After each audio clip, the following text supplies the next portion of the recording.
Olá, pessoal, tudo bem? Boa noite para todo mundo. Nós estamos aqui hoje, dia 10 de setembro, iniciando a segunda live do Setembro Roxo 2024. É uma live muito pedida por vocês.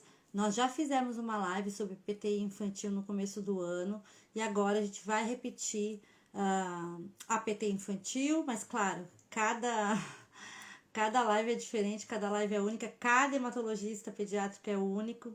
E hoje a gente vai fazer a live com uma médica muito especial, muito querida, que é a doutora Ariadne. Ela é hematopediatra. Eu vou esperar um pouquinho todo mundo entrar, tá bom? Uns 2 minutinhos, e aí eu vou chamar a doutora Ariadne para começar a live. Quem mandou as perguntas lá no post, eu já tô com as perguntas aqui separadas, mas a gente também tem perguntas que são as mais comuns, as perguntas que vocês sempre fazem aqui já separadas também, né, no nosso roteiro para falar com a doutora Ariadne.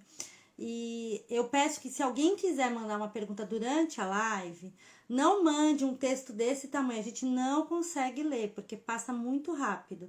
Então, mande uma pergunta objetiva, uma frase, pergunte rapidamente a sua dúvida numa frase, com uma linha, 2 linhas, que aí eu consigo ler. Porque ao mesmo tempo que vocês colocam, outras pessoas vão colocando. E aí, se o texto é muito grande, ele passa e eu não consigo voltar nele, tá bom? Mas o ideal era que vocês colocassem as perguntas no post, né? Teve gente que colocou que a gente vai fazer essas perguntas. E aí, se eu conseguir depois, no final da live, ler as perguntas aqui, vou tentar, tá bom, gente? Não prometo, vou tentar. Eu queria também dar alguns recados antes de iniciar com a doutora Ariadne. Setembro Roxo 2024, estamos a todo vapor. O tema desse ano é Vencendo a Cada Dia. Vários roxinhos já mandaram o seu vídeo, a gente está postando. Amanhã vai entrar outro vídeo. Na semana que vem vai entrar mais. A gente tem mais acho que 3 vídeos para entrar. Então, se você ainda não mandou o seu vídeo contando a sua história com a PTI, quiser compartilhar a sua história de superação, como você vence a cada dia a PTI, como você vence a fadiga, a dificuldade diária que a gente sente de fazer atividades simples de casa, pode mandar, porque a gente precisa compartilhar. As pessoas precisam se sentir numa rede, numa família. Quem está aqui há mais tempo, né? A PTI Brasil nasceu como grupo de apoio em 2016, mas a gente está como associação há 3 anos. Mas assim, desde 2016. Quem está há mais tempo já se sente uma família, já não tem dúvida nenhuma, já está super tranquilo. Mas a gente tem muito paciente novo, muita mãe de paciente que acabou de chegar aqui na PTI Brasil. Então, essas pessoas, elas precisam entender que elas não estão sozinhas, que elas têm apoio, que é uma família, que todo mundo conversa. Então, por isso que é importante você compartilhar a sua história, principalmente os mais antigos, os que têm PTI há mais tempo, há mais anos, já fizeram vários tratamentos. Faça seu depoimento, a gente vai colocar aqui. Outra coisa, no link da bio do Instagram, a gente tem o protocolo do Ministério da Saúde da PTI. Então, você pode acessar lá para você levar na consulta e conversar com o médico sobre os tratamentos. A gente tem o link de todos os grupos que a gente tem no WhatsApp. Nossos grupos do WhatsApp são por região do país: Sul, Sudeste, Centro-Oeste, Norte e Nordeste. Se você quiser entrar no grupo do WhatsApp, é só entrar pelo link. O nosso grupo funciona de segunda a sexta, das 9 às 20, mas normalmente é das 8 às 9. Eu às vezes deixo mais um pouco. E quem quiser entrar no grupo para conversar, é muito rico os grupos de WhatsApp, tem muita conversa, tem muita gente lá. Agora que eu já dei os recados, eu vou chamar a doutora Ariadne e a gente vai começar a live, tá bom, pessoal? Aproveitem. Não fiquem com medo de fazer perguntas se você tiver uma dúvida muito pertinente. Não existe pergunta idiota, tá? Idiota é não perguntar, então pode perguntar, tá bom? Agora eu vou chamar a doutora Ariadne aqui. E eu tô vendo que tá um monte de gente entrando. Ah, Márcia, tá todo mundo entrando aí, gente. Eu tô vendo vocês entrar. Ah, doutora Ariadne. Olá! Olá, Marília. Boa noite, tudo Boa bem? noite. Tudo bem, doutora? Posso te Não chamar de doutora ou de Ariadne? pode Como você prefere? me chamar de Ariadne, Ariadne. tá bom. Não, é porque eu tô acostumada a chamar todo mundo de doutor. Ah, E me eu sei chama que tem pelo meu médicos, nome. as pediatras não gostam, elas sempre falam, não me chama de doutora, me chama pelo meu nome. Aí eu acho que é por causa das crianças, né? Doutora, antes de Não tá começar, que a gente tem muito aparecendo, não assunto. tá aparecendo seu vídeo pra mim. Não sei se é só pra mim. Ué, não, a gente tá te vendo bem aqui, tá normal. Eu não te vejo, não. Mas Pessoal, tá você bom. está. Confirma Deve pra ser gente só pra mim. então, com o áudio e com o vídeo certo, por favor. Confirma aqui no chat aí se o áudio tá bom, se vocês estão ouvindo nós duas e se o vídeo vocês conseguem ver nós duas. Eu tô vendo a doutora, tô me vendo. Eu tô em cima, a doutora tá embaixo, é isso? Vocês É, também pra mim, em conseguem? cima tá preta a tela e pra mim só aparece eu. Mas deve ser Ah, só pra mim, deve ser alguma é. coisa do meu Instagram. O pessoal falou que tá tudo aparecendo. Então, pronto. Mas deve Então, ser, vamos assim mesmo. talvez a internet, daqui a pouco aparece. É, Pode ser. aliás, então, antes de começar as perguntas milhares que a gente tem aqui, eu queria que você falasse um pouco quem é você. Porque assim, eu sei, né? Tem muita gente aqui que sabe, mas eu queria que você se apresentasse. E principalmente falasse onde você atende, né? Porque todo mundo vai perguntar isso. Então, por favor, pode se apresentar pra gente. Bom, eu sou Ariadne Godinho. Eu sou médica pediatra. Eu atuo em Barreiras, no oeste da Bahia. Atuo como pediatra, atendimento de puericultura, crescimento e desenvolvimento, e atendo hematologia. Atendo aqui na rede privada, clínicas particulares, e atendo SUS, né? Eu atendo SUS tanto na Policlínica Regional de Barreiras, que é pela regulação do Estado. Os municípios aqui do Oeste conseguem marcar a consulta com facilidade pela regulação, e atendo na faculdade onde eu sou professora, na Uninasal. Lá não chega a ser 100% SUS, mas é uma taxa social. Fica um pouco mais fácil e acessível para alguns pacientes. E atuo também como coordenadora do programa de doença falciforme, no Leonídia Ares, mas lá é exclusivo para doença falciforme, eu não consigo conduzir, por exemplo, os pacientes com PTI por lá. Então, os pacientes que têm PTI, ou é pelo consultório particular, ou é pela policlínica, ou pela Uninasal, que é a E mais você comum dorme? que eu consigo na Uninasal. Em algum momento do dia você dorme. Durmo, durmo muito, inclusive, tranquilo. Menina, é muito, assim, eu fico muito admirada com os hematos, porque é uma especialidade que a gente sabe que tem pouco no Brasil. Acho que tem Sim, cerca de 5.000, 6.000 hematos para o país inteiro, que é pouco, assim, tem quase muito pouco. uma média de um por município e nem isso. E aí, toda vez que eu converso com vocês, vocês começam a falar, eu atendo não sei aonde, uns 7 lugares. Eu falo, meu Deus, mas eu sei que é para dar conta da demanda também, né? E principalmente porque a hematologia, você sabe, é uma especialidade cara. Os exames são caros. Então, Ariadne, fiz hematologia e queria sempre atender SUS. Então, eu não consigo ficar só na clínica particular. Então, eu preciso atender SUS para essa demanda para o paciente que, mesmo alguns pacientes que têm plano de saúde, às vezes não consegue dar seguimento por alguns exames é, na rede privada. Então, a gente precisa de atender SUS. Então, eu acho muito importante para a hematologia, para a minha especialidade, o atendimento no SUS. E sou mãe Eu de uma concordo, menina linda. eu concordo com você porque a gente sempre vê a dificuldade de acesso e, claro, também entendo super a clínica particular, porque tem que pagar as contas também, gente, no final do mês. Eu super entendo. Mas eu entendo também que no SUS você consegue também ter acesso a pacientes e a pesquisa que talvez no particular você não tivesse. A gente vê muito hematologista participando de pesquisa, artigo científico, produzindo coisa no Sistema Único de Saúde, né? E eu acho isso tão rico, principalmente no Nordeste, que a população é tão diversa e a gente tem casos assim muito diferentes. Assim, a gente tem vários pacientes na PT Brasil, mas os casos mais doidos assim são de pessoas que moram no Nordeste, assim, que tiveram a PTI super atípica. Teve uma menina que ela teve que tirar o útero porque teve uma hemorragia com infecção. com plaqueta baixa. Então, assim, a gente tem umas histórias que a gente vê uma diversidade de, assim, não só na PTI, como a gente trabalha com doenças raras também, né? Eu trabalho na Aliança Rara, a população de paciente raro do Nordeste é a maior do país.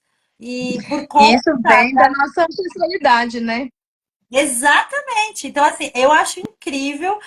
Sempre que eu converso com a indústria, com o pessoal assim, eu falo, gente, vai fazer pesquisa no Nordeste, que lá você tem população, você tem muito dado, é rico, né? Assim, os dados mesmo para você fazer pesquisa.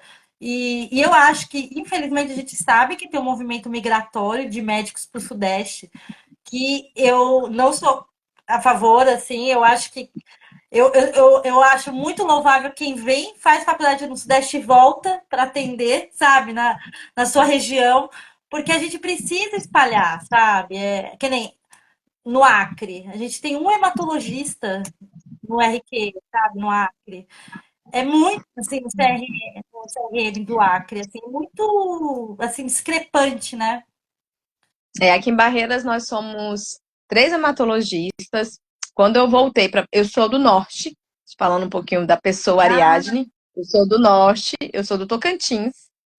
também tá Me bom. formei no Tocantins. Meus pais moram no Tocantins, em Porto Nacional, Tocantins, e meu marido é barreirense. Então, quando eu me formei em medicina, eu vim para Barreiras, aqui para o oeste da Bahia, por conta do meu esposo. Fiz pediatria aqui e fui para Salvador fazer hematologia. Então, quando eu concluí hematologia, a gente voltou para Barreiras. Barreiras é meu lar, é onde eu escolhi viver, onde eu escolhi morar. E aqui em Barreiras, quando eu voltei, quando eu cheguei em Barreiras em 2000 eu voltei da hematologia, eu voltei em 2020, bem no auge da pandemia. Só tinha eu e um outro hematologista aqui, Dr. Brancildes, que infelizmente a Covid levou.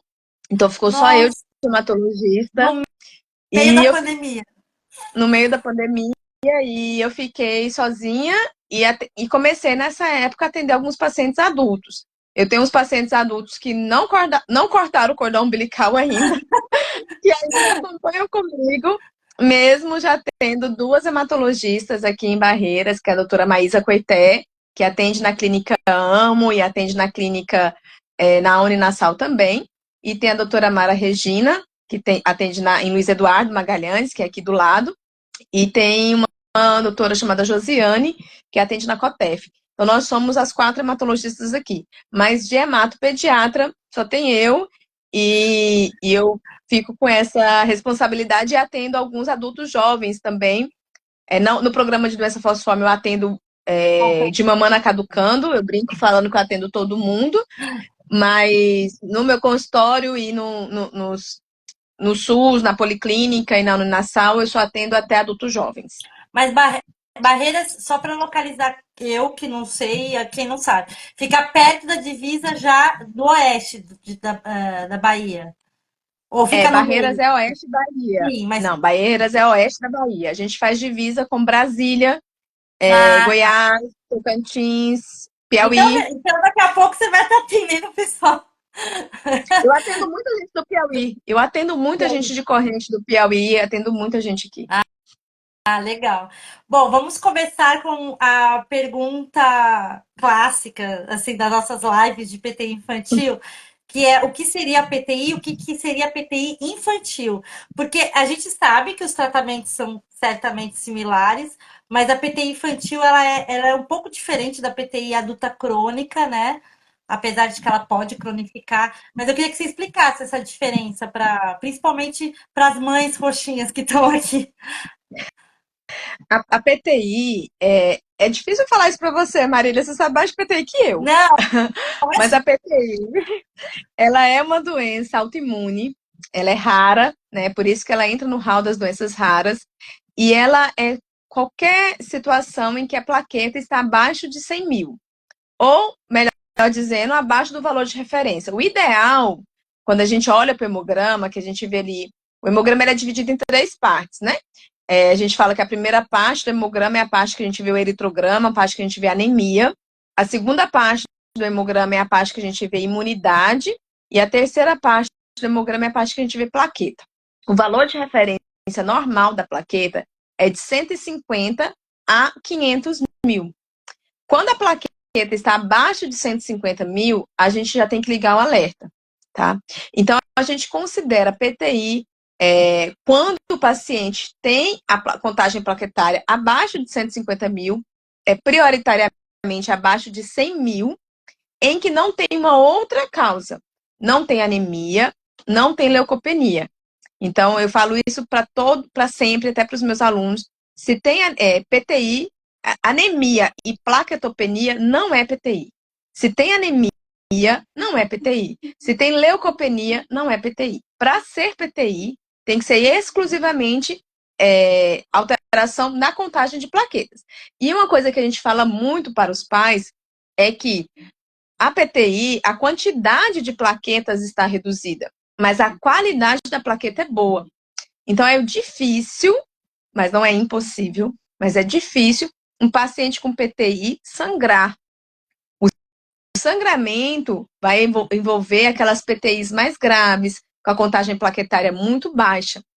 E na infância, nas crianças, geralmente, a PTI vem precedida de uma infecção viral.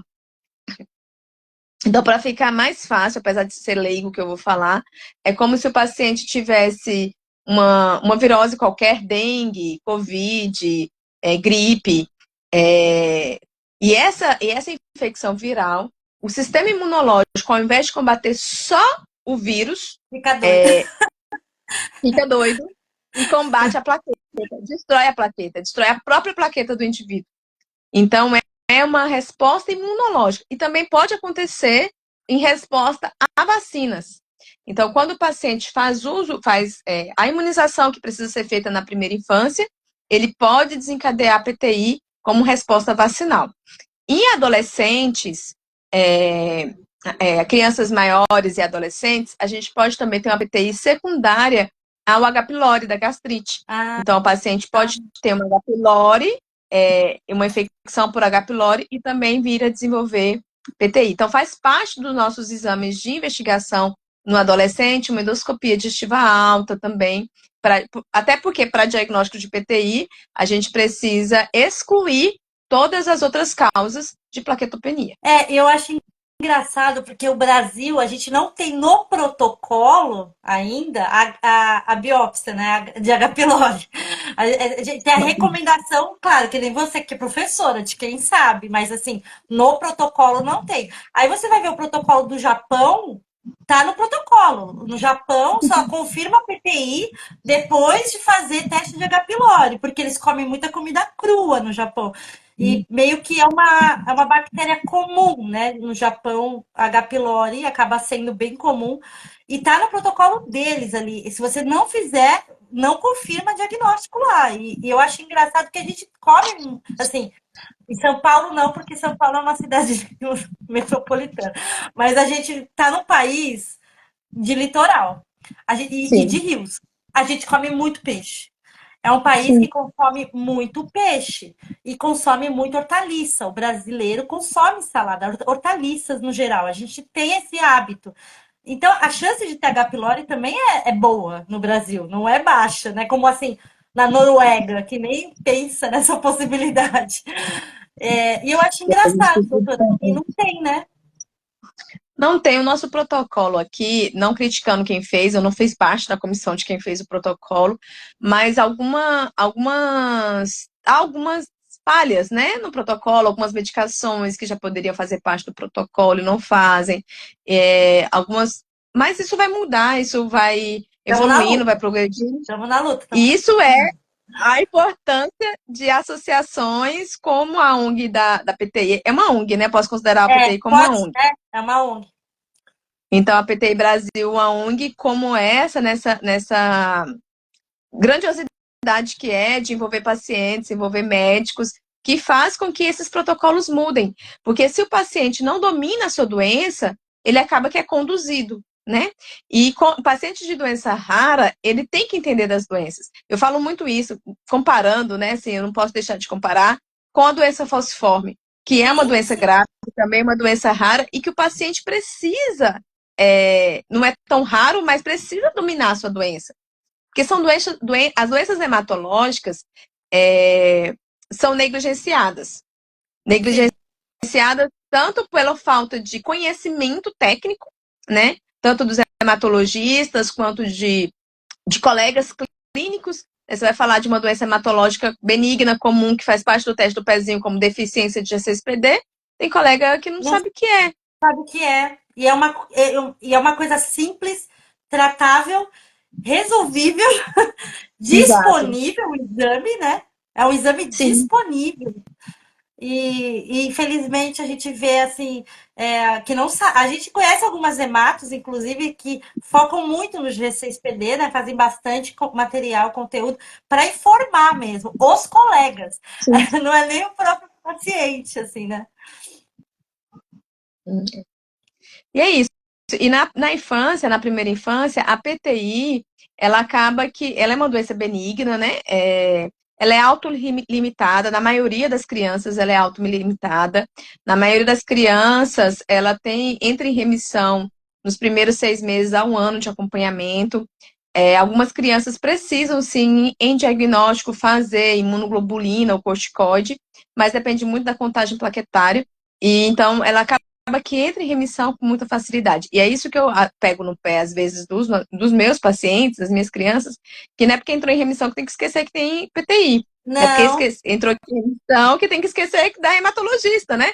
A gente até dá uma alta para segmento com pediatra, mas lembrando esses pacientes que precisam lembrar que está em remissão e que precisa voltar para mim de vez em quando. não, e assim, a taxa de remissão na criança é alta, né? 80% assim, é uma taxa alta de remissão. Mas tem aqueles 20 que fica crônico. E, ao mesmo tempo, a gente tem casos aqui no. Inclusive, a mãe da paciente está aqui na live. De criança que entrou em remissão há 3 anos e a PTI voltou agora. E aí a mãe Eu fica tive um caso essa semana. Eu tive um caso essa semana, não sei se a mãe tá aqui na live, acho que não. Mas eu dei alta para segmento com pediatra em 2022. E essa semana a criança entrou com recidiva da PTI, plaqueta foi para 4.000. Mas Estamos assim, falando da mesma? Acho que estamos falando da mesma. Pode ser. talvez. Será que ela tá Acho que. aqui? Será que ela tá aqui na live? Não a vi aqui ainda. Veridiana, é você, Veridiana? Você tá por aqui? Não, Não é? não. Eu tô, Mas eu tô foi falando da. parecido, 4.000 É, também. eu dei alta para segmento com pediatra, é uma mãe muito informada, muito esclarecida. Isso é um critério de alta, é um critério de alta, porque quando a família tem dificuldade para realizar hemogramas ou tá numa localidade que, mesmo que você ofereça um relatório, não vai conseguir um acompanhamento ideal, eu não dou alta. Eu peço para o paciente 26 e 6 meses, uma vez ao ano, de vez em quando vir me ver. Mas quando a família é esclarecida, de que busca, que você consegue informar e ele vai atrás, que consegue entender a situação do filho, aí eu dou alta para segmento com pediatra, né, por conta da localização, da dificuldade de vir diretamente a mim, e lembrando que está só em remissão, né, Sim. e que pode acontecer. Eu acho que é importante isso. A gente sabe que, sei lá, 30 anos atrás, tinha-se ainda uma. Não era uma crença, mas acho que era falta de dados também, porque se você pegar as pesquisas, né, aumentaram muito de 30 anos para cá. Mas eu acho que era uma falta de dados, talvez, e uma crença. É que eu não gosto da palavra crença, mas vamos dizer que é crença. De que a PTI que curava em criança. Ah, tá curado. E eu, não, eu Uhum. falo para as mães, né, eu não gosto dessa palavra, não uso essa palavra, porque a gente não quer que a PTI saia da remissão. Eu estou em remissão, eu vou fazer 10 anos de remissão. Não, 8 anos de remissão. Estou feliz da vida, estou em remissão. Não quero que a PTI volte, não espero que ela volte, mas se ela voltar, eu não voltar, não vou me decepcionar, entende? E eu falo para Sim, as mães isso, não use essa palavra de cura, porque se um dia, infelizmente, a PTI do seu filho ou da sua filha voltar, você vai se decepcionar com o médico, com você mesma, com a própria doença, com a criança. Você vai se sentir culpada, você vai achar que você fez alguma coisa porque ela estava curada. E não é uma remissão. E a gente saber que pode voltar tira um peso, sabe? Não sei se eu expliquei sim, bem, sabe? sim. É isso mesmo, é sobre isso mesmo. Porque quando você fala que cura, quando volta, fala assim, mas o que que aconteceu? Por que que voltou? O que houve, né? Mas quando você fala, não, tá em remissão, tá estável a plaqueta, mas tá em remissão com um quadro viral, uma nova infecção, pegou dengue, adoeceu, a gente pode dar uma estimulada no sistema imunológico dessa criança e voltar a ter um decréscimo de plaquetas. Então, tem que fazer hemograma de vez em quando, tem que lembrar que tem hematologista, e tem que lembrar que tem uma doença rara, que pode estar assintomática, mas que a criança tem. Sim, e é para sempre. A gente tem casos assim de tem um paciente do Sul, ele tem 33 anos, ele já teve 4 vezes PTI. Ele teve tipo com 5, com 9, com 13 e com vinte e pouco. E ele entrou em remissão as 4 vezes, ele está em remissão de novo. E eu conto o caso dele também para os pacientes, que eu falo assim, porque tem gente que fala, ah, mas eu não vou entrar em remissão porque voltou. Eu falei, calma, se você já entrou uma vez, não perde a esperança. A gente conhece gente que teve 4 vezes e 4 remissões. Então, não é a remissão não está ligada ao tempo da doença. Acho que você podia falar isso também, né, doutora? Porque as pessoas acham que a remissão está ligada ao tempo da doença aguda ou crônica, e não é, né? Não está ligada nem ao tempo da doença, tem mais relação a remissão com a contagem plaquetária de diagnóstico, aquela, mas não necessariamente, mas também não é específico. Essa minha paciente, por exemplo, a primeira vez que ela fez diagnóstico, quando ela fez diagnóstico de PTI, ela estava com 10 mil de plaquetas. Fizemos imunoglobulina nela, ela respondeu muito bem, muito rápido e entrou em remissão, não usou nenhuma gota de corticoide. E agora, 2 anos depois, ela foi para 4 mil de plaquetas. Agora, eu tenho pacientes que faz diagnóstico com plaquetas muito mais baixas e que entram em remissão também. Então, assim, não tem uma explicação lógica. Não Não. tem um porquê. Por que fulaninho vai entrar em remissão e ciclano não entra em remissão? Não tem lógica, não tem explicação, não é nenhum alimento. Eu tenho uma paciente que brinca, que chega para mim e fala assim, doutora, eu comi um biscoitinho e minha plaqueta sumiu. Falei, nossa, que maravilha. Me fala qual é o nome desse biscoito que eu vou produzir Ganhar o para poder prêmio. distribuir. Vou patentear esse biscoito, porque não existe. Não existe. É claro que, é óbvio, que a gente tem as deficiências nutricionais que podem piorar a contagem plaquetária, por exemplo, a deficiência de vitamina B12, as anemias, mas não tem nada de polivitamínico, de alimento, comer Não couve, tem. comer carne, comer isso, comer aquilo, que vá melhorar a plaqueta. Não Não. existe. Eu falo até do meu exemplo, doutora. Eu usei Ensure, né? Ensure lá, Uhum, aquele pozinho, que é um alimento em pó completa, uma refeição completa, que é para pessoas que têm dieta restrita, ou dieta líquida, uhum, ou acamados, pessoas em coma. uhum. Eu usei porque a minha PTI foi muito agressiva, eu passei por muitas complicações que não são normais da PTI, quando o pessoal vê minha história. Ah, eu li sua história. Eu falo, não, não leva a minha história como exemplo, que a minha é exceção, a minha não é regra. Eu fui para 44 quilos quando eu tive alta. Então eu tava sumindo, basicamente. Quer dizer, eu tava muito anêmica, magra, tava muito ruim mesmo. E aí a médica falou: você precisa tomar alguma coisa para ajudar a ganhar peso rápido, porque você tá muito debilitada. Eu não conseguia tomar banho sozinha, eu tava bem debilitada. E eu tomei. E ele é rico em todas as vitaminas possíveis, gente. Não mudou em nada. Não Não é esse é. caminho. Porque se for uma deficiência nutricional, não é PTI. Exato, Entende? exato, exato. Se for uma deficiência, se for uma plaquetopenia secundária à deficiência de vitamina B12, não é PTI. É uma plaquetopenia secundária à deficiência de vitamina B12. Se for se tiver anemia, já não é PTI. Porque para ser PTI não pode ter outras penias, como a gente falou, não pode ter anemia, não pode ter leucopenia. Existem aqueles pacientes que fazem anemia por conta de sangramento, né? E aí perde um pouco a hemoglobina, mas não é o comum. O certo é o paciente ter a contagem de hemoglobina e de leucócitos normais. Não tem anemia, não tem para ser PTI, não pode ter nem anemia nem plaquetopenia. Então, se tem ali, você está comendo é, alguém falou aí do mamão papaya para Vamos. melhorar a plaqueta. Se melhorou melhorou a plaqueta com mamão papaya, ia melhorar sem mamão papaya. Mas como mamão papaya? Porque se você É não comer, saudável. você pode É, ter outras sim, coisas, piora clínicas e deficiências nutricionais que podem agravar o quadro, né? sim. Então, mas não tem nenhum estudo científico ainda que comprove alimentação com a melhora de plaqueta na Na PTI, PTI, porque não é exato. na PTI, porque na PTI não é uma deficiência de plaqueta secundária à deficiência nutricional.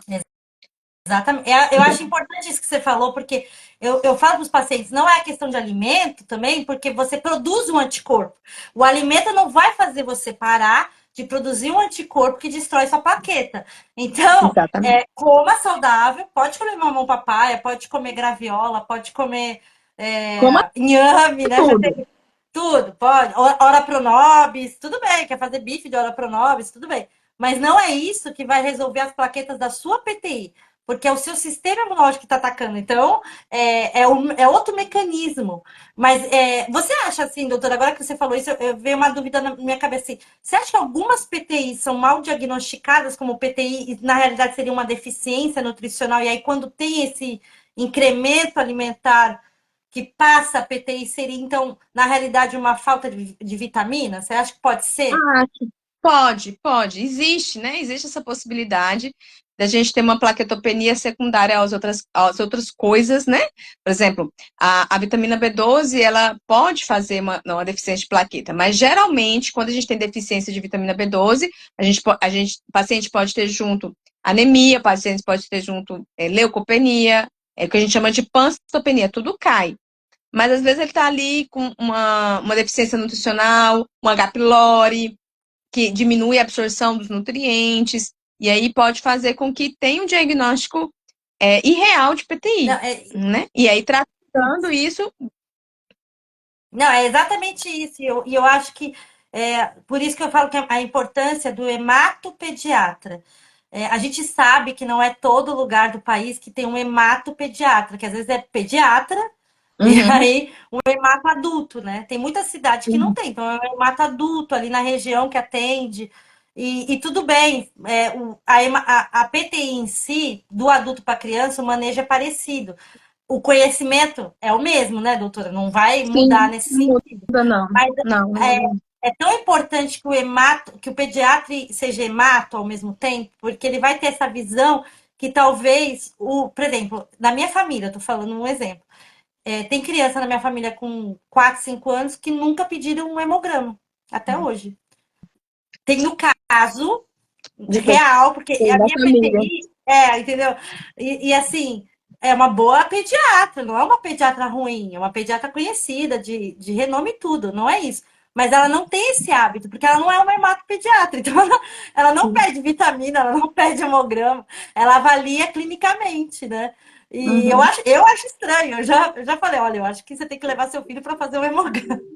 Ele já tem 5 anos, e você tá Uhum. porque, né, tava suspeitando de alguma coisa. Você tá suspeitando de alguma coisa, uma anemia, alguma coisa, não vai descobrir sem um hemograma, assim. Então, eu acho que a visão do hematopediatra é diferente, e sempre que vocês puderem, gente, levar no hematopediatra, prioriza isso. Porque é a diferença, que nem a doutora, ela tem uma experiência que ela sabe conduzir. E talvez o pediatra simples, ele não vai saber assim, o corticoide falhou. A doutora Ariadne não sabe o que fazer, mas o pediatra comum, ele não vai além nisso, né, doutora? E até pegando o exemplo do corticóide que você está falando aí, o corticóide é um medicamento maravilhoso. Maravilhoso. Mas não é, gente, para a gente usar o tempo todo. Não é para ficar tomando como xaropinho de gripe. Ele é um medicamento muito potente e que tem que ter indicação específica. Então a gente vê muito, muito, muito uso indiscriminado de corticoide para Gripe. outras coisas, para gripe, pais que compram mesmo, porque sabe que melhora a tosse, que melhora isso, que melhora aquilo, e dão aleatoriamente para o seu filho. Então não dê, porque o corticoide, ele melhora a plaqueta, certo? Ele melhora a plaqueta porque ele faz um estímulo à medula. Então, assim, ninguém trabalha de graça, nem a nossa medula. Então, se a nossa medula está ali trabalhando, produzindo a mais, é porque está sendo estimulada de alguma forma. Isso pode aumentar leucócitos, pode aumentar plaqueta, pode aumentar uma série de coisas e pode camuflar outras doenças. Por isso que existem alguns diagnósticos que são de PTI e que eram de uma leucemia, que eram de um linfoma, e que demoramos para fazer diagnóstico por conta do uso do corticoide de forma equivocada. E prolongada, né? Eu E acho muito prolongar. preocupante. Quando alguém chega e fala, eu tomo corticoide há 3 anos. Eu falo, meu Deus, 80 miligramas. Quando é criança, meu filho toma há 4 anos corticoide, não fez desmame, tá direto. E eu falo, não, não vai, mas a plaqueta tá alta? Não, ele tem 30 mil. Então, para que tá tomando? 30 mil não tá resolvendo. E eu acho que é uma coisa também, doutora, se você pudesse falar do efeito colateral do corticoide no crescimento das crianças, que eu acho que os pais não fazem ideia disso. O corticoide, ele é um medicamento que dependendo da dose que a gente dá, ele é um imunossupressor. Então, ele diminui a função imunológica, né? Por isso que ele resolve a plaqueta, resolve a PTI. Porque vai diminuir, vai agir como um imunossupressor, dependendo da dose que a gente está dando, né? Ele vai agir como um imunossupressor e vai diminuir a ação da nossa resposta imunológica contra a plaqueta. O uso prolongado de corticoide pode fazer algumas alterações endocrinológicas, alterações de produção de hormônio, em meninas pode estimular a puberdade precoce, pode alterar o crescimento. Então, pacientes que usam corticoide por muito tempo, às vezes a gente precisa associar um cálcio, às vezes a gente precisa associar uma vitamina D, porque pode fazer uma osteoporose precoce nessa pessoa, tá? E o uso de corticoide também, de forma prolongada, ainda pode fazer uma gastrite atrófica, por conta do excesso do corticoide. Então, assim, às vezes, eu tenho uma paciente que a gente entrou com um protocolo para o Otrobopag para ela, paciente adulta, né? A gente entrou com um protocolo de Otrobopag para ela, porque ela já estava, quando ela chegou para mim, já fazia uso do corticoide há muito tempo, sem resolução de plaqueta, e assim, estava com corticoide de dose alta. Então, a gente começou a desmamar, quando fizemos uma endoscopia dela, gastrite, ela já não respondia mais ao corticoide, por conta da gastrite, já não absorvia outros nutrientes, e aí a gente conseguiu liberar para ela o Eutrobopag, e hoje ela está com a plaqueta estável, mas não entrou em remissão ainda, a plaqueta ainda está abaixo de 100 mil, mas teve uma melhora considerável Qualidade com a de resolução da vida, né? plaqueta, De qualidade qualidade de de vida. Porque a paciente vai ter edema, aumento de peso, aquela síndrome de Cushing, que é o rosto mais cara redondinho, da mais lua inchado, aumenta o cheia. apetite, aquela cara de lua cheia, aumenta o apetite, um apetite descontrolado, pode desenvolver alterações pancreáticas, diabetes secundárias e uma série de outras Eu complicações acho, endocrinológicas. eu acho muito triste quando a gente chega tarde na vida de um paciente, assim, tanto o médico bom ou a associação.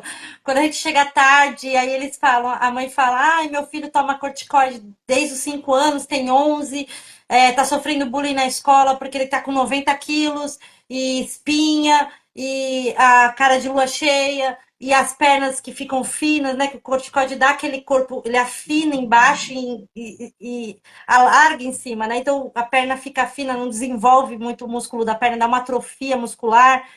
E aí a mãe vem contar isso de uma criança de 11 anos. E eu fico pensando, meu Deus, tudo isso seria evitável.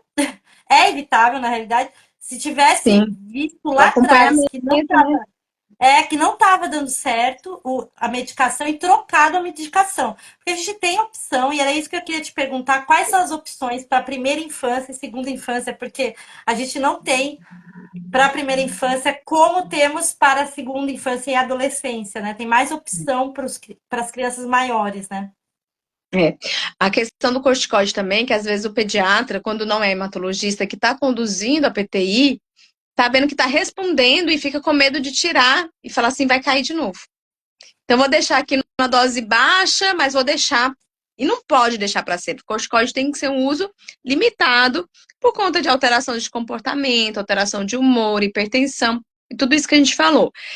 Alguém perguntou aí, só para responder rapidinho É, antes de eu passar das outras sim. medicações, por quanto tempo que o corticoide começa a fazer efeito? Geralmente, em 2 semanas, a plaqueta já está estável com o corticoide e a gente começa a desmamar o corticoide e tirar. Então, geralmente, com 2 semanas já tem uma resposta, o que não é regra para ninguém, né? Não é regra. Falando de tratamento na primeira infância, né? A gente tem, para as crianças bem pequenininhas, o Homiprostin, né? É o que a gente consegue usar para as crianças menores, porque o Trombopag ele só é liberado para crianças maiores de 6 anos de idade. Depende muito de indicações, tem as medicações, tem os exames que a gente precisa fazer para indicar cada uma das medicações, né? Mas a gente tem como opções de terapia de segunda linha, né? De primeira linha a gente tem a imunoglobulina e o corticoide, né? E aí depois a gente não respondeu, não entrou em remissão, aí a gente começa a avaliar para esse paciente os antagonistas de receptores de trombopoetina, que é o nome que dá, é a fisiopatologia da medicação, né? A medicação vai agir no receptor da trombopoetina e por isso vai melhorar a plaqueta, que é o Eutropag e o Romiplastin, que a gente tem essas duas opções. Para as meninas, a gente prefere o Romiplastin, né? A gente prefere que a gente use para as meninas essa medicação por conta mesmo das alterações endocrinológicas que a gente pode estar relacionada com a medicação, tá? O Romiplastin, ele tem um problema, que talvez não seja problema para muitos, né? Que ele é subcutâneo, né? É uma Então, a injeção. gente precisa... É uma injeção, então ele é subcutâneo, às vezes a mãe fica insegura, mas a gente ensina, a farmacêutica geralmente ensina a mãe a fazer a medicação, para não precisar ficar fazendo isso em ambiente hospitalar, mas é feita uma dose uma vez por semana, né? E isso vai ajustando de acordo com a necessidade da criança. E aí a gente tem azatioprina para crianças maiores, a gente tem o Trombopag, a gente tem ciclosfamida e algumas opções E o terapêuticas. rituximab, né, também, quando consegue, né? Aí precisa conseguir, aí a gente às vezes, o rituximab, às vezes a gente precisa judicializar, né, em alguns casos, judicializar o rituximab, mas consegue. E em raríssimos, exceção mesmo, a esplenectomia. A esplenectomia não Ai, é uma indicação. para de novo essa frase, por favor. É porque é exceção mesmo, é exceção da exceção da exceção. A gente não indica a esplenectomia para todos os pacientes. Pelo contrário, né, a gente precisa fazer tentativas de outras medicações, trocar a medicação, ajustar a dose, para depois a gente indicar uma esplenectomia pelos efeitos de cirurgia, né? Nas crianças, quando a gente indica, se indicarmos uma esplenectomia para uma criança, a gente prefere que seja para uma criança maior de 5 anos de idade, e aí entra uma questão muito importante que é a função do baço. O baço é um dos nossos órgãos de defesa. Então, se a gente espera 5 anos de idade, porque esse número mágico, 5, porque até os 5 anos de idade, a criança já completou boa parte do esquema vacinal para germes atípicos.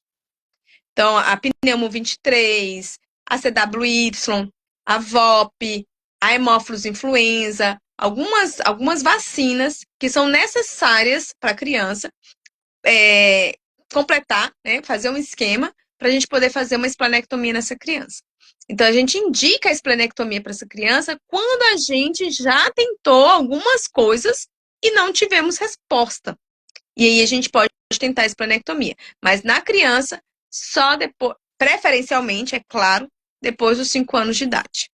Por conta desse É, e, esquema vacinal. e é exatamente, eu gosto de falar disso, porque assim, não é que a gente é contra, gente, a esplenectomia. A esplenectomia é uma cirurgia que existe, é um tratamento, mas é o que a doutora falou, é em último caso. É em último caso. É assim, você falhou tudo, ou você tem um rompimento do baço. né? Um Sim. sequestro de plaquetas exagerado, e aí você tem um rompimento do baço, ou faz um exame e descobre um baço acessório junto, que está comendo mais plaqueta ainda.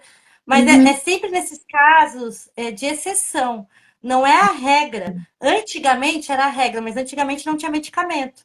Então, há 40 Sim, anos atrás, se fazia esplenectomia com 1 mês de PTI, há 40 anos para atrás. todo Mas mundo. não se tinha medicação. Hoje a gente tem exatamente para não perder esse. Eu não tenho baço, eu sei o que é viver sem baço.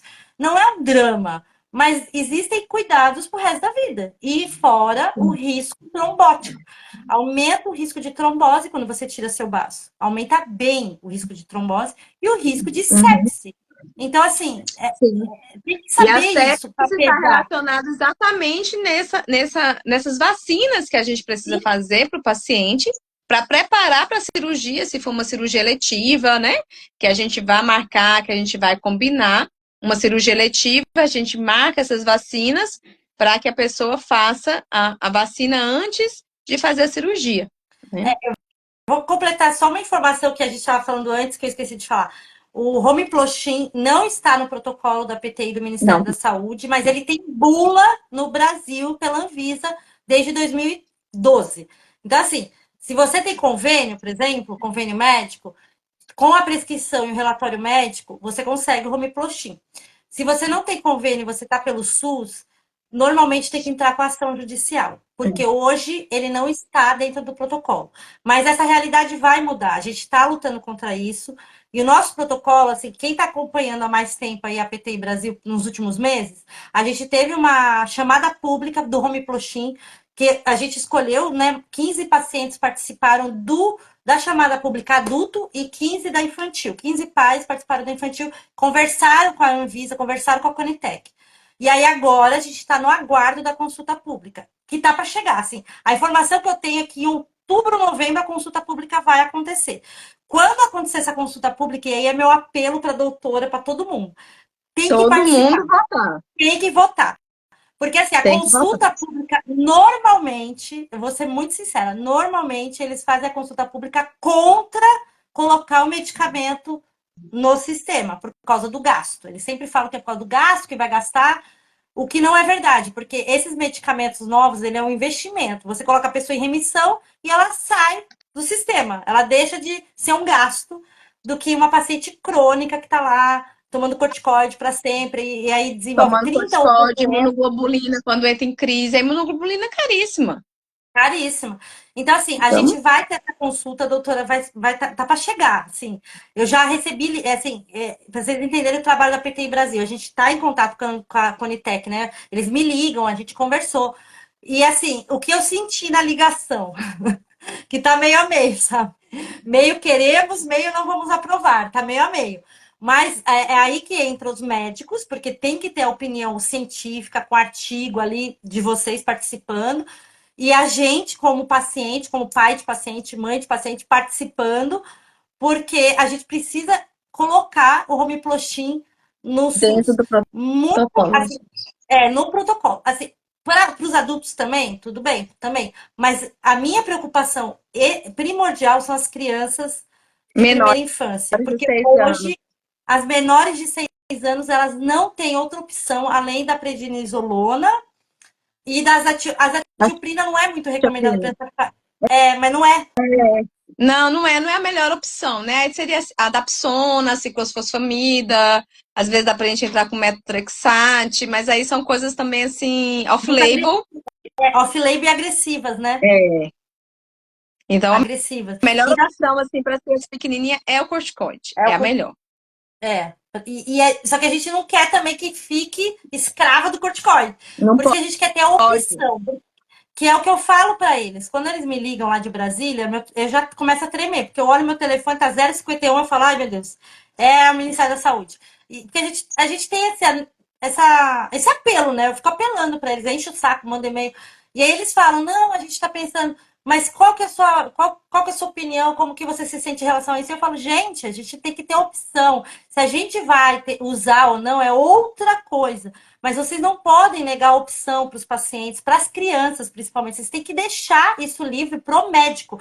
Quem decide é o médico, mas o médico tem que ter direito de escolha, de decidir a melhor medicação, porque é vocês que sabem, de acordo com o caso clínico, né? Então, era só para completar, gente. O Home Plushin hoje não tá, mas se Deus quiser, até dezembro a gente vai conseguir colocar ele no sistema para todo mundo, A principalmente para gente as crianças. consegue. É. Aí eu É, queria te perguntar, o... tem muita pergunta aqui, Pode falar. gente. Eu vou tentar fazer. É que eu falei para eles, faz uma pergunta numa frase que aí eu consigo ler. Aí eles me mandam um texto da Bíblia e não dá para ler, gente, porque é muita coisa. Mas eu vou fazer uma pergunta enquanto isso eu vou ver aqui. A, a Paca perguntou: quando você falou do corticoide mascarar a leucemia em alguns casos, pode explicar um pouco mais como que mascara? Em que sentido? Ela queria entender. É, deixa eu tentar explicar. A leucemia é como se a fábrica do sangue entrasse em greve, parasse de produzir ou produzisse exageradamente algumas células, tá? Então, assim, principalmente os leucócitos. Então, a gente tem as duas situações na leucemia. Uma em que o paciente produz exageradamente leucócitos, outra em que ele faz uma espécie de aplasia que para de produzir leucócitos. São duas opções da leucemia. Quando a gente oferece o corticoide, a gente estabiliza essa produção. Então, o hemograma fica normal, entre aspas. E faz parte do protocolo da maioria das leucemias como quimioterápico o corticoide. Então, quando a gente usa o corticoide para gripezinha, a cada mês dá uma semana de corticoide para criança, mês que vem repete corticoide para criança, a gente pode estar normalizando Sim. uma coisa que está errada. E aí a gente demora para fazer diagnóstico. É essa a história. E quando a gente coleta medula, às vezes a gente não consegue ver as células neoplásicas por conta do uso do corticoide. Isso é uma coisa, inclusive, para quem faz, né? Porque não é todo mundo, não é indicado hoje mais a biópsia de medula e mielograma para PTI. Tá, Mas para PTI, quem, não precisa. para quem acaba tendo que fazer por alguma outra suspeita lá no diagnóstico de PTI, o próprio médico fala que tem que parar o corticoide uns dias antes para poder fazer a biópsia, senão não vai ter resultado, né, doutora? Não vai, porque as células neoplásicas, as células da leucemia, elas não vão estar presentes. Então, se a gente vai lá, o paciente está com anemia e plaquetopenia, chegou na emergência ali com plaqueta de 5.000, e aí começa um corticóide, uma pulsoterapia, pensando numa PTI. E aí poderia ser uma leucemia. A gente precisa esperar pelo menos 10 dias após o uso desse corticóide para poder fazer a medula desse paciente. E 10 dias pode ser muito tempo.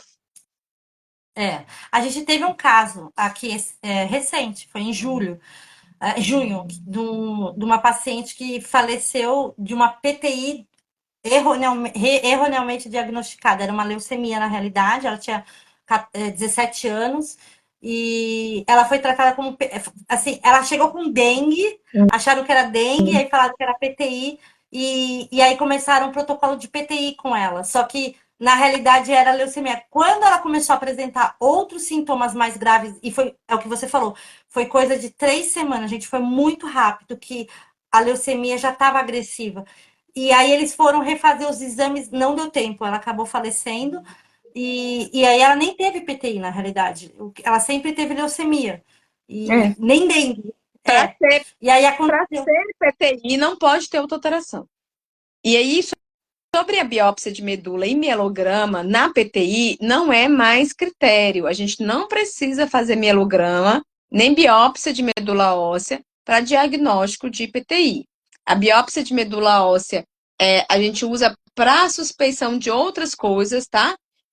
Várias doenças hematológicas a gente usa, e a biópsia de medula óssea não sofre influência com o corticóide, porque é um pedaço do osso que a gente retira, não é sangue. O que sofre influência do corticoide é a imunofenotipagem e o mielograma, porque esse sim é sangue. E aí esse sofre influência, tá? A biópsia não sofre influência.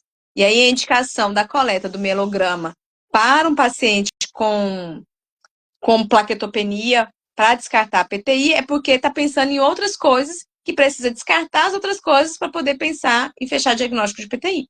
Ó, tem duas perguntas interessantes aqui. Uma é rápida, a outra é um pouquinho mais demorada, mas vou fazer a rápida primeiro. Quem tem o filho que tem PTI, que está em tratamento, pode tomar as vacinas do calendário vacinal nacional normal? Pode. Pode. Se não estiver Deve. usando dose imunossupressora de corticoide, tá? Pode fazer o uso das medicações totais. Aí, quando tá fazendo das vacinações normal, se tá usando alguma dose imunossupressora, aí depende da dose que seu filho tá usando, e aí o seu hematologista pode fazer um relatório, porque aí, dependendo dos germes vivos, ou atenuados, a gente contraindica quando está fazendo dose imunossupressora, tá? Mas, caso contrário, estiver usando Romiplastin, o Trombopag ou corticoide dose baixa, a gente não contraindica as vacinas. A outra pergunta da Cristina. Meu filho tem PTI desde os 4 anos, está com 12 anos. Nossa, então faz 8 anos que ele tem. Tomou Revoleide por 6 anos, não está mais respondendo. A médica está testando o N-plate. Mas o que me chama a atenção é que nos últimos 7 meses os leucócitos estão baixos, 2.400. Aí depende muito do valor de referência pela idade. Os leucócitos de 2.400 não são tão baixos. Ele está usando agora o Romiplastin, né? É, O Romiplastin, ele tem como efeito colateral, pode ser um dos efeitos colaterais, a neutropenia. Mas aí é risco-benefício. A é. gente avalia como risco-benefício. Existe um valor para que a gente considere toxicidade, por exemplo, se estivesse abaixo de 1.500, abaixo de 1.000, pelo risco de infecção pela neutropenia. Caso contrário, 2.400, 2.000, tá ótimo. Excelente. Agora eu vou só. Gente, eu vou ler rapidinho as perguntas que mandaram lá, que a doutora já até viu essas perguntas, que mandaram no post, lembra, doutora? Que a Andressa, que ela também está perguntando aqui, que a dúvida dela é que a filha dela tem 4 anos e está tomando o N-Plate. Então, ela estava com dúvida, por quanto tempo pode usar o N-Plate, se tem um tempo para usar o N-Plate, e também a questão da remissão acho que já está bem resolvida, já está bem explicada, essa pergunta já foi respondida. Ah, aí ela perguntou se pode ter uma remissão depois de 1 ano de doença. A doutora já explicou que sim, que não é a questão do tempo. E aí ela perguntou a questão, que agora as plaquetas estão 605 mil. E com essa contagem, a médica pediu para parar a aplicação. Se está correto parar no meio do tratamento a aplicação, por causa que a plaqueta está 605 mil. Aí a doutora. Tá correto. A doutora vai te explicar por quê. Porque o N-plate tem os efeitos colaterais, né, doutora? É, o N-plate, ele tem os efeitos colaterais. Toda medicação tem efeito colateral, tá? Se você for ler a bula da dipirona, a gente nem toma. Então, existe efeito colateral de todas as medicações, mas a gente indica uma medicação por risco e benefício com o paciente. A gente avalia que o benefício supera o risco e por isso a gente indica a medicação. Não existe, assim, um tempo mínimo, um tempo máximo para usar uma medicação. Se ela entrou em remissão, a gente pode considerar a retirada, né, da medicação e ver a resposta da criança sem o uso da medicação. Isso pode ser com 6 meses de uso, pode ser com 1 ano, 4 anos, isso independe. Aí a gente vai avaliar.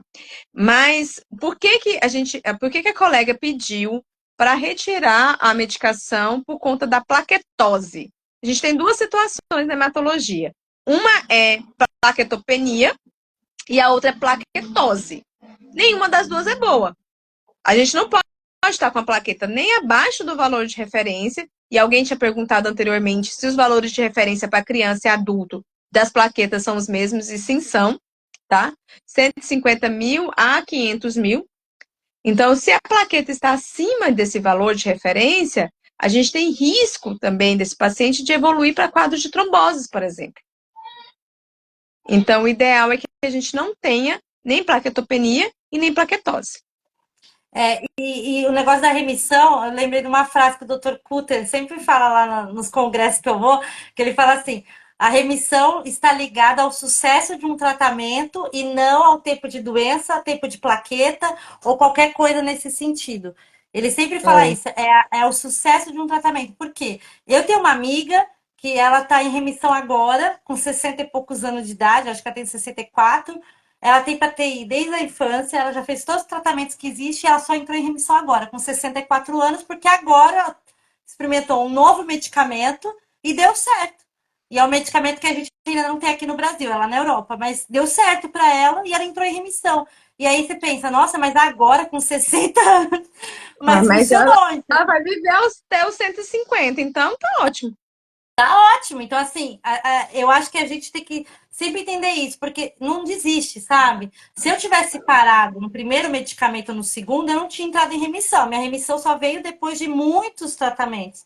E então, não desistam, viu, É. mães? Por favor. E, assim, e principalmente não desistam no sentido assim, porque assusta, às vezes, o valor da plaqueta de diagnóstico, né? Nossa, ele estava com 4.000, estava com 3.000. Gente, não é o número de plaqueta que vai nos preocupar, tá? É um sintoma, né? São sintomas, exatamente, são riscos aumentados com sangramento. Então, a gente precisa se preocupar com os sintomas e não com o número da plaqueta. Porque eu falo sempre para as mães dos meus pacientes, as plaquetas de um paciente com PTI são poucas, mas são Forte. fortes. E são São macroplaquetas. fortes, Elas estão. Uhul, são elas estão. grandes, são fortes e elas estancam qualquer sangramento. A gente, se precisar de uma cirurgia com a plaqueta ali de 30, 50 mil, dependendo da cirurgia, a gente faz sem precisar de uma transfusão de plaqueta, por exemplo, porque a transfusão de plaqueta ela não entra no tratamento de PTI, né? Então, se às vezes a gente chega, a mãe tá tão ansiosa, fala assim, mas doutora, por que não dá plaqueta logo para ele e resolve isso?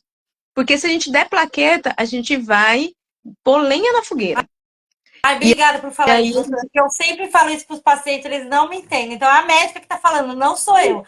É alimentar o monstrinho, não é? é alimentar o monstrinho, é colocar lenha na fogueira, porque a gente já falou que é uma resposta imunológica. Se eu tenho mais plaqueta ali, eu vou ter mais coisa para destruir. E eu só vou destruir mais plaqueta. Então, a gente só transfunde plaqueta na PTI em casos raríssimos, em que o paciente tem um risco de um sangramento, um sangramento do sistema nervoso central, risco de morte, e aí a gente precisa fazer a transfusão de plaqueta para dar uma estabilizada ali. Mas não é É, pelo número da no, plaqueta. no meu caso, eu transfundi plaqueta quando eu zerei. Quando eu Ah, não zerei, tinha. aí realmente não tinha nada. E aí a médica falou: a gente vai te colocar, mas não tomei plaqueta sem tratamento. Que é outra coisa que eu falo isso para quem vem conversar comigo, porque que acontece? Às vezes eles param num pronto-socorro que não tem hemato. Na cidade não tem hemato. E aí a primeira conduta clínica do clínico geral ali é transfundir plaqueta sem corticoide, sem imunoglobulina, sem nada. E eu falo, esse é o perigo. É aí que você tá jogando lenha na fogueira. Porque se você transfunde a plaqueta com corticoide junto, é diferente, né, Você está doutora? você tá estabilizando a resposta imunológica. Então, você vai estar dando corticoide, que vai dar uma segurada ali na resposta imunológica e pode transfundir plaqueta. Mas, às vezes, ela é na emergência, transfunde justamente por isso, por não ser um hematologista e fica com medo. Fica. Então, o colega está ali, vê uma plaqueta de 2.000, 4.000, 5.000, se assusta e transfunde. Então, a gente não é pelo número da plaqueta que a gente vai transfundir. Às vezes, a gente transfunde quando está abaixo de 10.000, uma criança muito pequena, um recém-nascido, um bebê abaixo de 1 ano, pelo risco de sangramento do sistema nervoso central e baixa sintomatologia. É uma criança que não vai saber dizer que está a cabeça doendo. Sim, sim, Uma criança que não vai saber dizer que está com a visão turva, que está com sintoma de um AVC. Então, a gente precisa transfundir pelo risco de sangramento nesse paciente. É risco de exatamente. morte, é essa avaliação que a gente tem que fazer. Exatamente. Nossa, eu amei a sua resposta, porque a gente fala isso para os pacientes, mas acho que vindo de você ficou mais rico, assim, sabe? Não é que não deixa, não tem como você impedir, né? O médico tá ali, mas por isso que a importância do protocolo. E tá disponível, é gratuito, tá no link da bio, mas tá no Google, é só colocar protocolo Ministério da Saúde, PTI. Porque Anda às com vezes ele na no bolsa. começo da emergência está inseguro. E quando você fica tranquila, você também não se assusta enquanto mãe. Fala, olha, ele tem PTI, a plaqueta é baixa mesmo, eu trouxe para o hospital Não, e você para mostra o protocolo, ver fala, ó, o uma protocolo tá opção de aqui, tratamento. dá uma É, consultada no protocolo, porque o protocolo é muito bom. Esse novo que foi feito em 2019, ele tem um organograma de passo a passo, então ele tem um passo a passo ali. e Porque uma ele não coisa foi que é feito, importante a gente falar, porque às vezes o paciente, ele tem medo de falar com o médico, porque fala, ele é um médico. E às vezes tem médico que também não quer ouvir opinião, é verdade. né? A gente entende isso, a gente sabe disso. Mas eu costumo falar para os meus pacientes que tudo pode ser dito, dependendo da forma que você diz. Você também não vai ser, você não tem CRM, então você não vai chegar lá no médico e falar assim, olha, tem que fazer isso, isso e isso. É o CRM Exato, dele que está em jogo, né? exato, Então, se você chegar e falar assim, olha, doutor, tem PTI, o que, que o senhor acha de fazer isso? Vamos pensar junto, quer ligar para o hematologista dele? Se for meu paciente, tem meu telefone. Então, pode ligar, entrar em contato com o hematologista, que aí a gente consegue ajustar a condução para fazer uma condução da melhor forma possível para o paciente, né? exatamente. Então, a gente precisa ter isso. E Eu na queria. primeira infância, Pode falar, pode falar. é que eu queria falar o seguinte, que a gente falou de várias opções de tratamento, Sim, muitas opções, muitas coisas que precisam vir mesmo para o protocolo, mas a gente tem a principal condução num paciente com PTI na infância é espera. Esperar e acompanhar. Porque em muitos casos eles não precisam fazer nada. E a medula vai responder. e a gente vê muito isso, né? Na primeira infância acontece, é muito comum a PTI passar.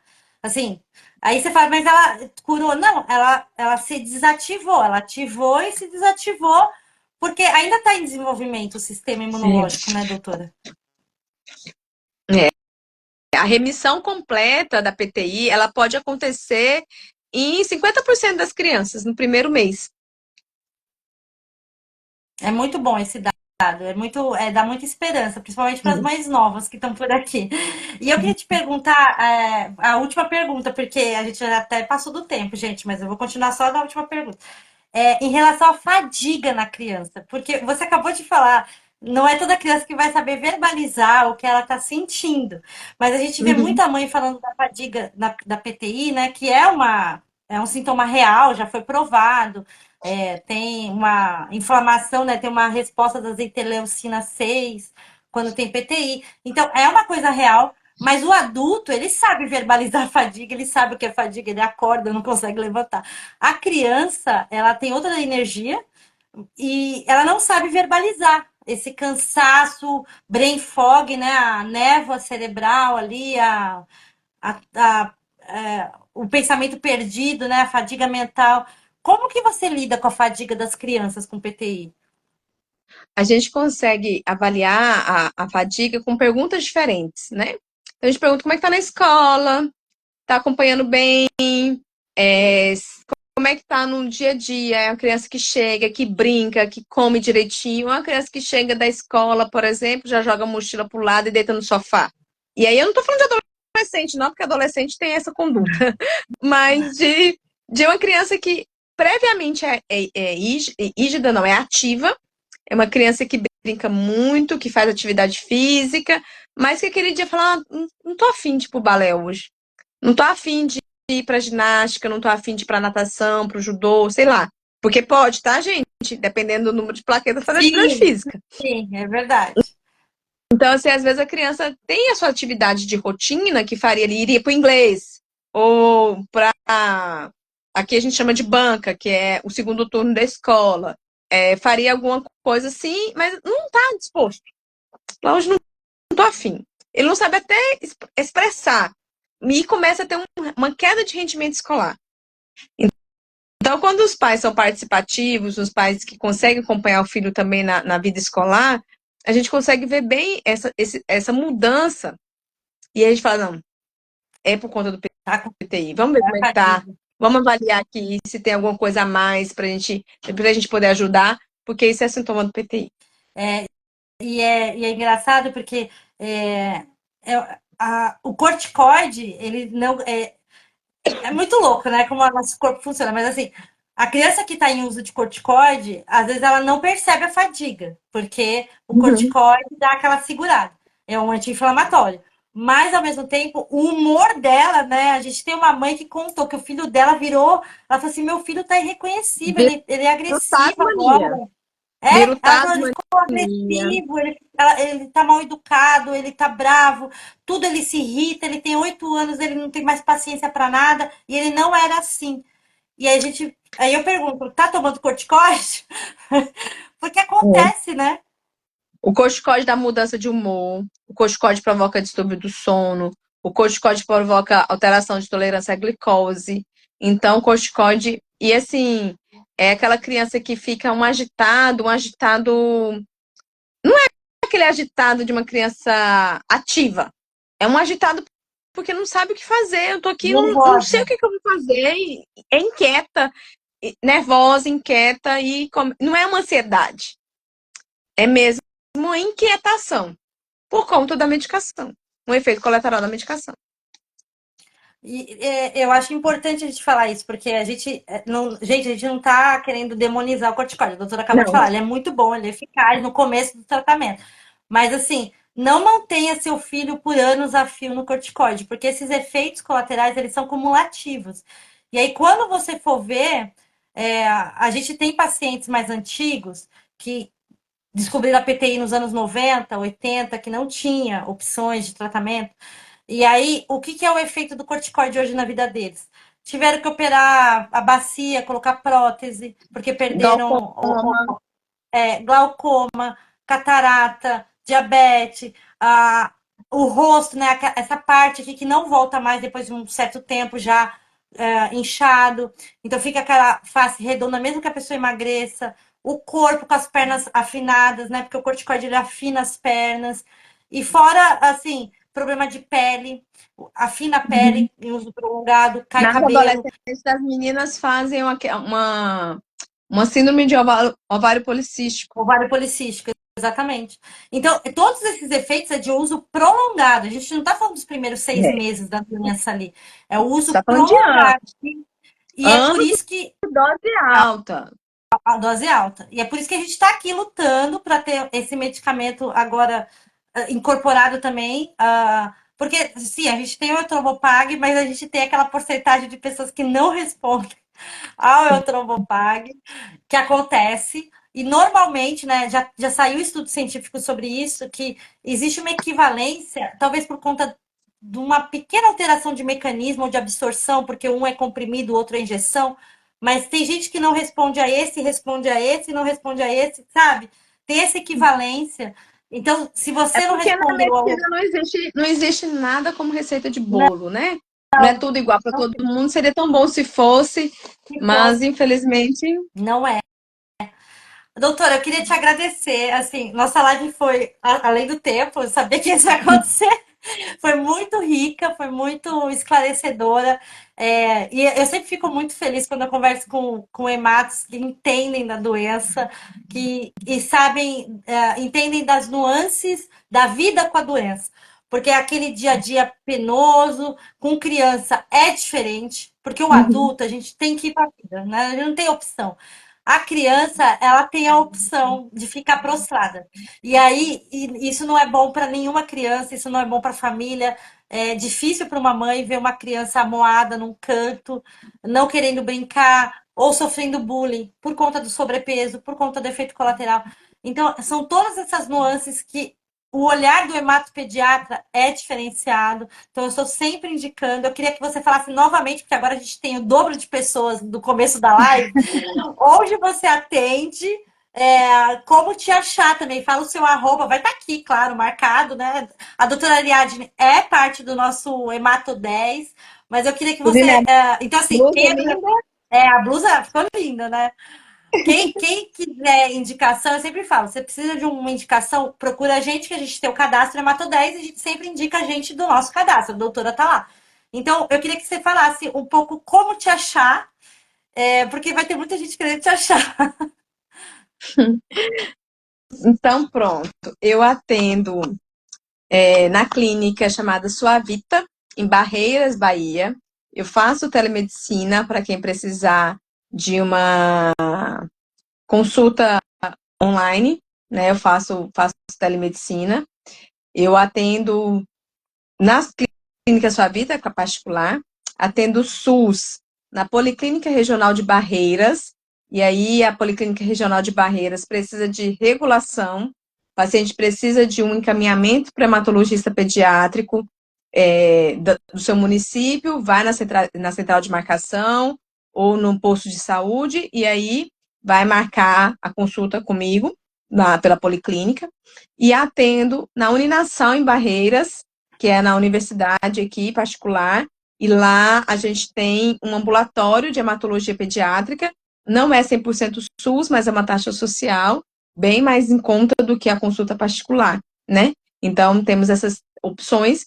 E para quem não tem doença de PTI, eu atendo no programa de doença falciforme, que fica no Leonídia Aires, aqui em Barreiras também, mas é exclusivo para quem tem doença falciforme. Eu não consigo atender outra patologia lá, porque só de doença falciforme já são 300 pacientes. Então, a gente não consegue incluir mais ninguém. E É, e tem o eu meu queria. Instagram. Fala seu Instagram, é isso que eu ia te perguntar agora. Meu Instagram é o único Instagram que eu tenho, então é Ariadne Godinho, ponto, hematoped, é este. Pode mandar mensagem no privado, o que eu puder fazer para ajudar, eu estou à disposição. E eu queria também falar um pouco que você falou da doença falciforme. O movimento falciforme no Brasil é muito forte. Claro, eles têm 60, 70 anos de associação de ONGs, né, de falciforme, e Uhum. hoje tem o atendimento de falciforme no Brasil é um dos melhores do mundo, assim, é uma coisa impressionante. E é resultado da luta dos médicos, dos hematos e dos pacientes. Foi algo construído em conjunto e é muito bonito de ver. Eu tenho vários amigos, eu conheci gente de Portugal que falou para mim que se espelha no, ONGs portuguesas que se espelham no tratamento de falciforme do Brasil. Então, para vocês entenderem como, quando se tem uma família mesmo, uma rede imensa de pacientes e médicos, você consegue avanços incríveis nos tratamentos. E é isso que a gente tenta com a PTI Brasil e a gente vai conseguir. Eu tenho certeza que a gente vai incorporar esse medicamento. Até falei que eu acho que eu vou para Brasília tentar bater na porta lá pessoalmente, porque a gente perdeu a chance em 2019, né? Ele quase foi incorporado e ele não foi. Então, a gente não pode perder porque não tem muita chance, gente. Então, essa é a segunda e talvez última que a gente tenha. E é óbvio que eu vou convocar a doutora Ariadne, vou convocar todos os hematos, todo mundo para participar quando sair a consulta pública, porque a doutora, melhor do que eu, qualquer um aqui, ela sabe o que é uma PTI crônica na primeira infância e não ter opção de tratamento. Então, a gente não quer essa realidade mais no país para as crianças. A gente quer mudar isso. Bom, doutora, Marília, muito muito obrigada pelo obrigada. convite. Fico Pode falar. muito feliz e precisando, a gente está à disposição. Você tem meu contato, meu telefone é aquele é meu telefone pessoal. Precisando, pode mandar mensagem que a gente está à disposição para a gente conversar e discutir alguns casos. Eu espero te ver, não sei se você vai, mas eu espero que você vá no Emo 24.